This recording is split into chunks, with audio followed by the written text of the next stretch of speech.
Hello friends, आज हम पढ़ेंगे कक्षा 6 की संस्कृत दिग्दर्शिका का 9वां पाठा। पाठ का नाम है नील श्रृंगाला। आइए देखते हैं हम। कस्मिंश्चिद अरण्ये एका श्रृंगाला प्रतिवसत स्म। किसी वन में, अरण्य में जंगल में, कस्मिंश्चिद में किसी जंगल में, एका में एक, श्रृंगाला में सियार, प्रतिवसत में रहता था। किसी जंगल में एक सियार रहता था। सह एकदा स्वेच्छया नगरोपान्ते भ्रमन्। सह में वह एक बार अपनी इच्छा से, नगरोपान्ते में शहर के समीप, भ्रमण घूमते हुए, कुकुरभ्यो भीतः रजकस्य नीलभाण्डे। कुकुरभ्यो में कुत्तों से डरकर, भीता में डरकर, कुत्तों से डरकर, रजकस्य में कि धोबी, कपड़ा धोने वाले अर्थात धोबी, नील भांडे में नील के हौज में, कुत्तों से डरकर किसी धोबी के नील के हौज में अर्थात नांद में गिर गया। तत अत्सव वनम गत्वा आत्मानं नीलवर्णम अवलोक्यम अचिंतयत। इसके बाद इसने वन में जाकर, गत्वा में जाकर, आत्मना में अपने नीले रंग को देखकर, अचिंतित में सोचा। इसके बाद उसने वन में जाकर अपने नीले रंग को देखकर सोचा, अहम इदानीम उत्तम वर्णः तदाहम स्वकीयोत्कर्षः किम न साधयम्। अहम में मैं अब उत्तम वर्ण वाला हूँ। उसने कहा कि अब मैं उत्तम वर्ण वाला हूँ। तदा हम स्वकीयोत्कर्षः किम न साधयम्। तब मैं अपनी उन्नति के लिए क्यों ना उपाय करूँ। इत्योलोच्य, ऐसा विचारने के लिए सियारों, श्रृंगालान में सियार आहूय में बुलाकर कहा। ऐसा विचारने पर उसने सियारों को बुलाकर कहा। उक्तवान में कहा, उसने ऐसा विचारने पर सियारों को बुलाकर कहा, माँ भगवती वन देवता स्वहस्तेन अरण्य राज्ये अभिषिक्तवती।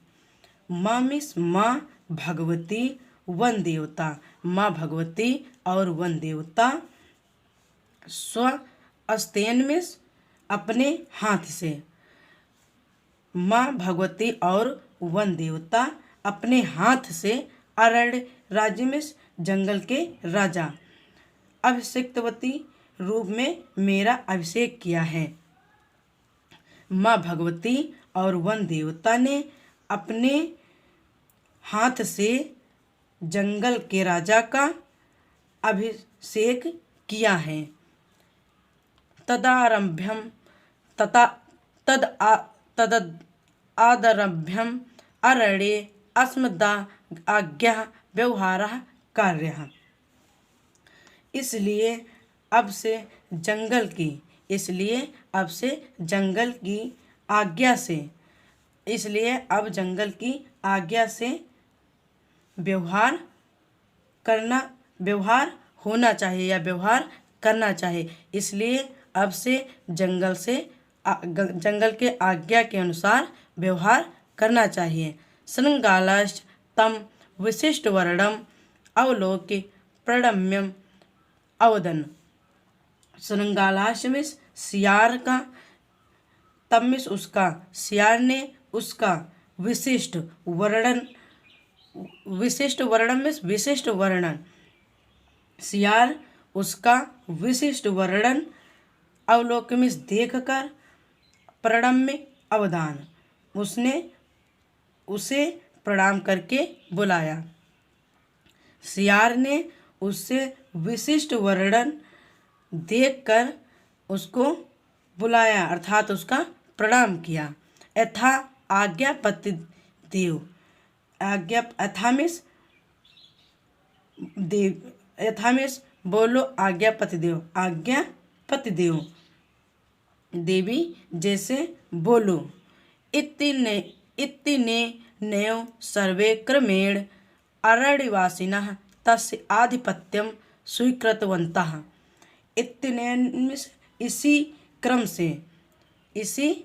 से जंगल के सब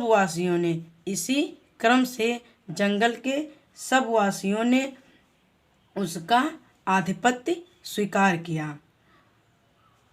इसी क्रम से सब जंगल के वासियों ने उसका आधिपत्य स्वीकार किया। शनैः शनैः सह व्याघ्रः सिंहादीन् उत्तम जनानां प्राप्त्यं स्वजातीयान् दूरीकृतवान्।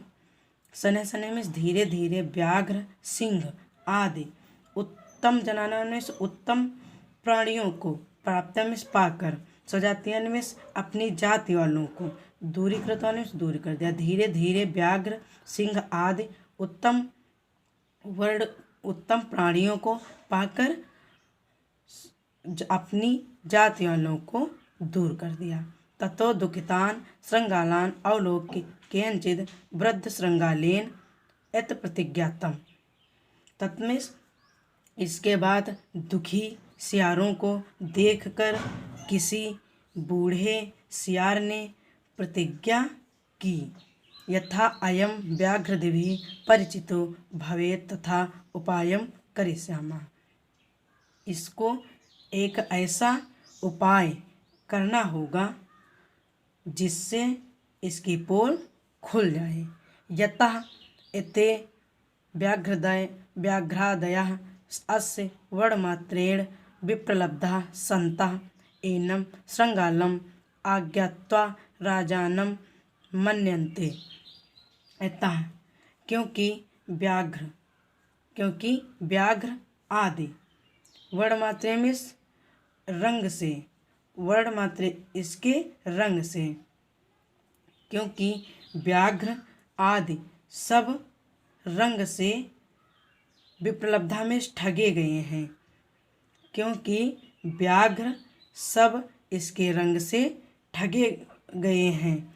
संतः एनम श्रृंगालम आज्ञात्वा राजानम मन्यते। इससे सियार को न जानकर राजा मानने लगे हैं। ततः सायंकाले सर्वे तत्र सम्मिल्य एकदयो महारावम अकुर्वन्। इसके बाद सायंकाल में सभी सम्मिल्य इसके बाद सायंकाल में सभी सियारों ने सम्मिल्य में मिलकर वहाँ एक साथ ऊंची आवाज़ की। सभी एक साथ मिलकर ऊंची आवाज़ की।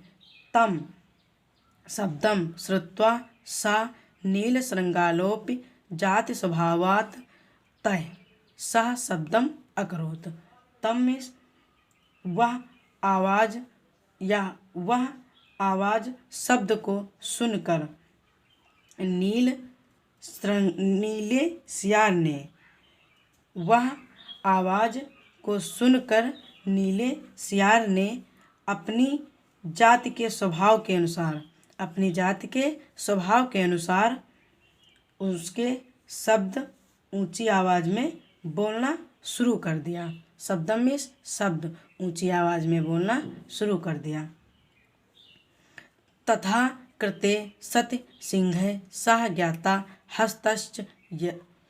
तथा में ऐसा करने के कारण सिंह आदि द्वारा पहचान लिया गया और मार दिया गया। हस्तश्च में मार दिया गया। यतः यह स्वभावो ही यस्याति सा नित्यं दूरित कृतमः। जिसका स्वभाव होता है, स्वभाव ही में जिसका स्वभाव होता है, यस्यास्ति सह नित्यम दूरित कृत, उसका निवारण कठिन है।